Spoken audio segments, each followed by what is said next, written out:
What is juxtaposition in figure of speech. Juxtaposition का शाब्दिक अर्थ यानी कि लिटरल मीनिंग होता है तुलना करना यानी कंपेयर करना। फिगर ऑफ स्पीच में भी जक्स्टापोजिशन का मीनिंग बहुत हद तक यही है।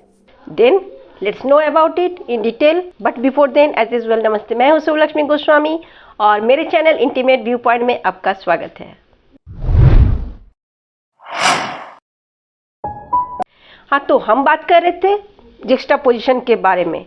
तो ये एक फिगर ऑफ स्पीच है। इसमें क्या होता है कि एक बात को किसी दूसरे बात जो एक दूसरे के ऑपोजिट तो नहीं लेकिन लगभग ऑपोजिट होता है को जोड़ा जाता है ताकि उनके बीच के डिफरेंस या सिमिलरिटीज को हाईलाइट किया जा सके।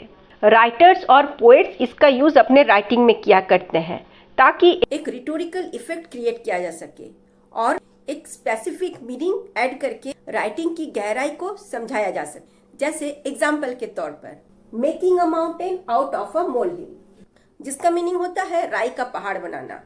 राई पीली सरसों को कहा जाता है। हम लोग भी कई बार इस प्रोवर्ब का यूज अपने लैंग्वेज में किया करते हैं।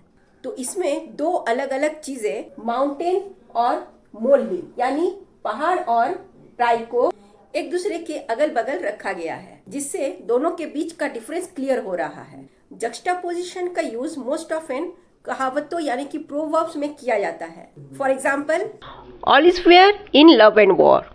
यहाँ इस प्रोवर्ब में लव एंड वॉर जैसे दो अलग अलग चीजें यानी जो लगभग एक दूसरे के ऑपोजिट है को एक साथ रखा गया है। इससे एक थीमेटिक इम्पैक्ट क्रिएट होता है। इससे रिलेटेड कुछ और एग्जांपल्स मैं आपको दिखाती हूँ जो मैंने क्रोम से निकाले हैं। जैसे justice and revenge, war and peace, night and day. अब कुछ फ्रेजेस के एग्जांपल्स।